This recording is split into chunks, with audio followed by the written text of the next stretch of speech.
Hello guys and welcome back to the channel. So in this video I'm going to be showing you my 140,000 stock portfolio. I am in the process of sending 30k out on my broker account. So I'm going from 110k to 140k and I'm going to buy a specific stock and I'm going to reveal which stock that is and why. So as always, if you like this content, please make sure you hit the subscribe button that is down there. And if you want to go further and support the channel and have direct access to me and to all the valuations that we do on this channel, then check out the first link in the description box below, which takes you to our Patreon where you can support the channel for $5 a month. So let's begin the video. So if you have been watching the channel, you are aware that I'm a major Palantir bull and I am a major Tesla bull.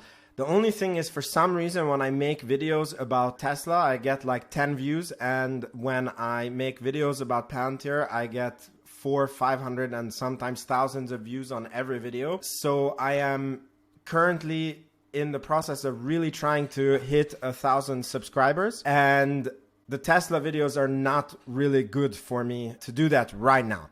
I hope this will change, but I'm the same bullish as Tesla as I am on Palantir.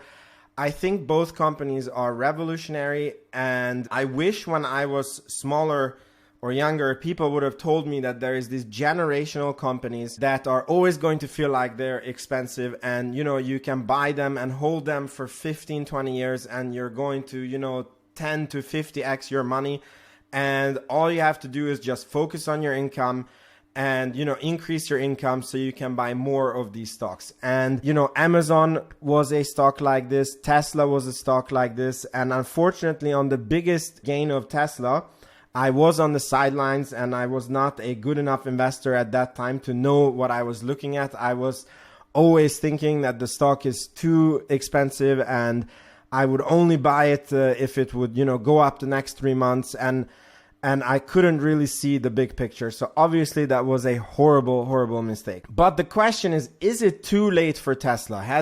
Is the best growth days of the stock behind Tesla? So the thing is that, again, there is these generational companies that, come very often, every 20 years you have a company, maybe every 10 years you have such a company, and they form our culture, they really change the world, and their stock price soars for 20, 30, 40 years plus. And I remember Apple used to be one of these stocks, and I remember when Apple hit $1 trillion, and at that time people were thinking that like 1 trillion companies are never going to exist, and Apple hit $1 trillion, and obviously the common thought on the market was that it's just so overvalued, it's going to come down.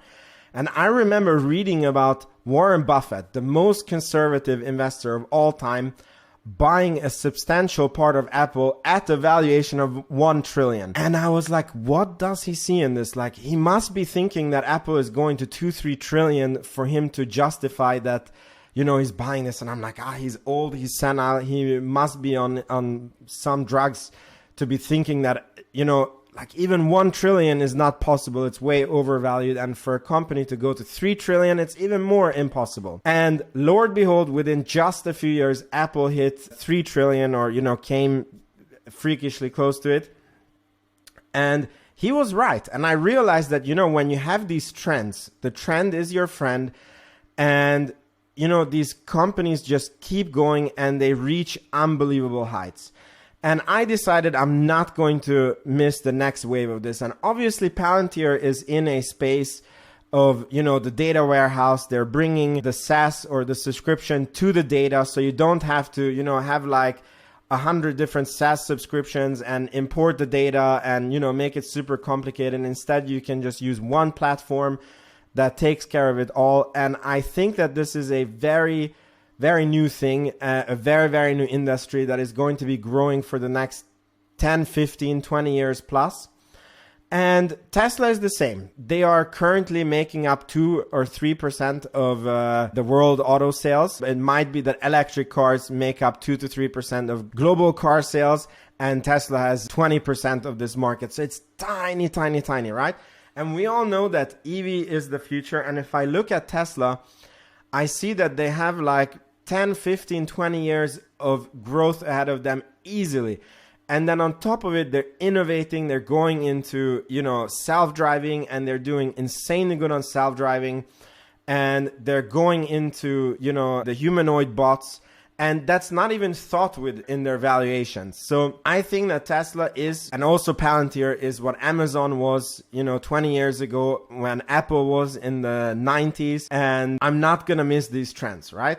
So I already have $80,000 worth of Palantir shares, and average stock price is about it's between 9.45 and 10.15. I need to calculate exactly, but I believe I'm below $10 on an average dollar cost average price. And on Tesla, I bought when the stock was around 600. Let me show you the day. Oh yeah, the stock has been split, so it's not even the same anymore. Let me show you where I bought. It was on this day, so around 240. Since then, the stock is almost 20% up. My plan is that I'm sending $30,000. That's for the portfolio that I have together with my dad, and we want to add more Tesla and not Palantir. So this might surprise you. And the reason it has nothing to do with Palantir, it's more like currently we have $80,000 of Palantir and $30,000 of Tesla. And I want to bring this more to an equilibrium. So I want to have that the portfolio is 50% Tesla, 50% Palantir. And before you blast me in the comments, this is obviously not 100% of my net worth. So I'm not that crazy, but it's still a pretty crazy stock market portfolio. And I'm really hoping to be able to send even more money on the stock market and eventually own 5 to 10 very high conviction stocks that I hold for the long time. But my problem is that it takes so freaking long to send money to our Interactive Broker account. We are in Sweden. We have to change the money to US dollars, and then the dollars have to go to Interactive Brokers. And I think it takes like 2 weeks for the money to appear on the account. I don't know why this is.